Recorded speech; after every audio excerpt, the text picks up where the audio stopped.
Welcome to the Building Up Women in Property podcast. I'm your host, Rebecca Bangura, and I'm thrilled to have you here with me today.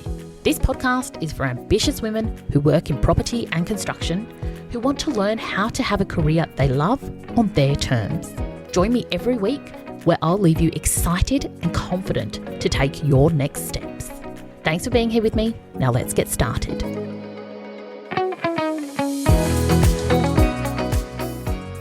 Welcome. Now it is official. We are in October, which, seems crazy. And usually I feel like the years fly by. But to be honest, I feel like 2023 has been a big year.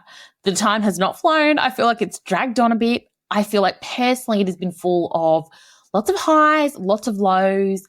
And I feel like it's been a real year of growth and development for myself personally. And with that, it can be quite uncomfortable at times. And I do like to really regularly check in, where am I tracking against my goals and what I set out to do. And today, at the start of October, it's spring, things are shifting. I wanted to invite you on that process with me to check in where you are, right? And see, are you on track as well for where you want to be? And I think this time of year is such a good time to really pause and give ourselves the space to think about this because, start of October, we've got about 90 days till the end of the year. It's long enough to really create some results and some traction with things, but it's also short enough that it feels like a bit of a sprint to kind of get to the end of the year. And I know for myself that when I make the time to really check in and think about what's working and what isn't and how I'm going in my life and with my goals, it actually really helps me. It increases my self-awareness, but it also gives me that focus again, that motivation, that excitement, and it makes me feel more in control of where I'm going and what I'm doing. I'm a control freak, so I like to have that sense of control in my own life and that I am setting my own destiny. And the other part of doing a proper check-in with ourselves is that whatever we measure, we improve. So today I'm going to kind of guide you on that process. I'm going to talk you through it. And I really invite you, as you're listening, to think about this for your own life. And I'm going to give you the 3 powerful questions that will really help you understand where you're at and to move forward with confidence and with clarity and really create some great results for yourself for the year end. And I think before we even kind of get to those questions, I want to just take a moment and acknowledge that you might hands down know that you are not where you want to be. You might have set these big goals or intentions for the start of the year, and you may have made absolutely no progress on them. And I just want to say that's okay, right? If you're in that position, and to be honest, I feel like that with some of my goals that I've set. I think we just need to kind of cut ourselves some slack and acknowledge that maybe there's been a bit of procrastination that's happened throughout the year, but we get to break that cycle. We get to change direction from where we are right now if we want to. So let this be the catalyst for the change you want to create, rather than letting our own procrastination or mistakes or lack of action anchor us to something we no longer want to be tied down to. So I am giving you permission wherever you are in terms of your journey and what you've achieved this year, it's okay. And it's what we do from here that makes the difference. So I want you to take a moment and really answer this question for yourself. Are you on track? Think about, have you achieved what you wanted to achieve by this point, by the end of Q3, 2023? Are you there? And hopefully there is a big resounding yes. And things are going for you brilliantly and you are achieving what you set out to achieve and, gold stars all around. If you're in that category, you can just turn this off. You can get back to kicking those goals and leave the rest of us on the line here. But for many of us, we might not feel like we're on track. We might not be where we wanted to be. Or you might not even be sure if you're where you're supposed to be. Now, part of that might be that actually we didn't have clear goals. We didn't know where we were going or what we were trying to achieve or what those clear milestones were to mark our progress. And again, we don't want to be too hard on ourselves with this. We just want to use this as an insight into what worked in terms of our goal setting and what didn't work. And oftentimes we can just be ridiculously ambitious about what we set out to achieve. And I'm actually a really big fan of setting big goals. I think the more we can push ourselves, the better. But I also acknowledge that oftentimes we just try and achieve too much. So I always suggest focusing on one area of our lives, whether it's our career, our family, our health, and keep one clear intention in that area rather than trying to set big, hairy, audacious goals in every area of our lives. Because I think then we are just in constant conflict about what to prioritize and we don't get as much traction in any one area.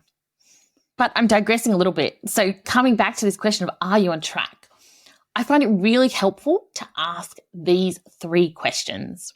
So what has gone well, right? What are the things you've achieved so far this year? And really take the time to think about, how does that align with your end of year goals?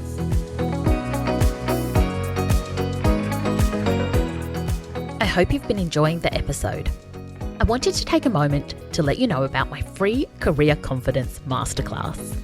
This is for ambitious career-orientated women who are ready to stop playing small and to confidently create a career you love.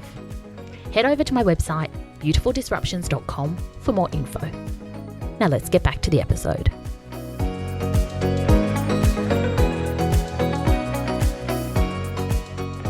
And when we take the time to really stop and think about these, we allow our brains to do 2 things. First of all, we take a moment to actually step back and acknowledge our wins. And in truth, most of us don't do this enough. We don't take that time to really honour what we've achieved. And part of that's because we're busy and we're moving on to the next thing straight away. Part of it's that we often self-deflect. We don't want the attention. We don't want to seem as though we're big noting ourselves. And so we kind of just bury the achievements away. But there's a reason we want to celebrate wins, right? Because it creates a forward-moving momentum. And so I want you to just take that time and really think about what you have achieved. Bask in that glory for just a few moments, right? No matter how uncomfortable it feels, really just acknowledge those positives for what they are and the impact that they've had, which is the second part of, what are they working towards? What is the progress you have made? You might not be all the way there yet. We might not have achieved everything we want to achieve, but what is the progress we have made? And really appreciating that journey we are on. Because, what's that quote? Is it happiness is a journey, not a destination? And I think that's true. I think we often forget that we have to enjoy this process. We have to enjoy this life we're living, this work we're doing day in, day out, because that is what we are doing. That is our lives. It is not just about the end result. So really take some time. What has gone well? What have you achieved so far? And how does it align with the end of year goals? Which then leads into our second question, which is what hasn't gone so well, right? And I want you to think about what are those obstacles that you've encountered, right? And what did you learn from them? And again, this 2-part question is really giving us that opportunity to acknowledge the setbacks we've had, the challenges we've faced, and allowing ourselves to step into a growth mindset and really think about what we gained through that experience, even if it wasn't necessarily positive, even if it was really hard. We can learn so much from the things that don't go the way we want them to when we are willing and open to do that investigative work and when we are willing to ask ourselves those hard questions and take the time to really reflect and think about things differently. I always say it's our characteristics and our mindset that actually sets people apart. It's not our skills, right? You would always hire someone based on being that kind of person who will go out and do something and take a challenge on and has a growth mindset rather than the person that is capable of doing the job right now. And honestly, this growth mindset, the lessons we learn is so important. It's so important to who we are now and who we want to be. And I'm always having this conversation with my coaching clients and also my corporate clients about we want to work with people who have a growth mindset, who are willing to dig a bit deeper and find the gold in the dirt and move forward from there, rather than just being the person who is completely capable right now, but has no desire or a lack of self-awareness to ever improve, right? I think it can be really hard to step back and admit our failures or what's gone wrong or what's really challenged us. But I think being able to do that, I think that is what makes great leaders. People who will take that time to reflect and have the conversations and move forward being wiser, having had the experience. I think that is what really does set people apart. I would always rather be and work with someone who has that growth mindset and is willing to tackle the hard questions and move forward and grow and develop from there, rather than someone that just knows it all, right? There's nowhere to go from there. So I really do want you to really think about what things that have thrown you off course and what the key insights were from each of those experiences. And then think about what could you do differently. Really allow yourself to do some blue sky thinking and consider other possibilities and look at it from different perspectives. And you can do this without needing to know all the answers. Just open up your mind to think about things in a new way. And then decide what will you commit to doing differently for the remainder of the year. And, I said at the start, we've got about 90 days left of this year. It's not a huge amount of time, but it is long enough to achieve some big results if we want to. This is our moment to have that wake-up call, to reflect on, are we on track with what we want to achieve? And if we're not, it's time to do something about it. And I find it really helpful to think about these in all aspects of my life. So whether it's career, whether it's health, wealth, relationships, friendships, spirituality, whatever the things are that matter to you, really ask yourself these 3 questions and decide what is going to be your focus. And again, I touched on this before, but we want to prioritize what is most important to us, because when we try and do things in every area of our life, we tend to not get great results because we are spread too thin. So think about 90 days left. What is the one thing you are going to focus on? And then commit to it. And think about, what have you done already this year? What's worked well? What are the wins you've had there? And then think about those challenges. What have been the obstacles and what hasn't worked well? And what were the lessons from that? And then finally, what could you do differently? And what do you choose to do differently for the remainder of this year in order to get the results that you want? And I think once we get really, really honest with ourselves and we get that clarity and that focus, it's actually quite easy to get traction over 3 months. We can achieve so much when we're clear on what it is we're trying to achieve and why we want that. So connect in with yourself and be honest about where you are and where you want to go, and then create that game plan to move forward.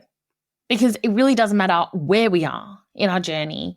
And it doesn't matter whether our goals will take 3 weeks or 3 months or 3 years. There is no better time than to start from where we are right now. And, the sooner we start, the sooner we will achieve all the things we hope to achieve. And the more willing we are to experience failures and try new things, the sooner we will get to our results. So hang in there, right? A lot can change in a few months when we are committed to it. So you've got this, my friend. Take the time to really think through these 3 questions, come back to them, and set yourself up to finish this year strong. As always, I would love to know your insights. Come and drop a line to me over on LinkedIn, and I look forward to finishing this year off strong with you.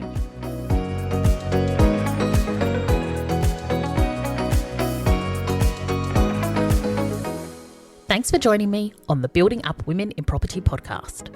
If you're listening on Apple Podcast or Spotify, I'd love for you to take a moment and review the show if you found it helpful, or share it with a few friends. Thanks again, have a beautiful day, and I'll see you next time.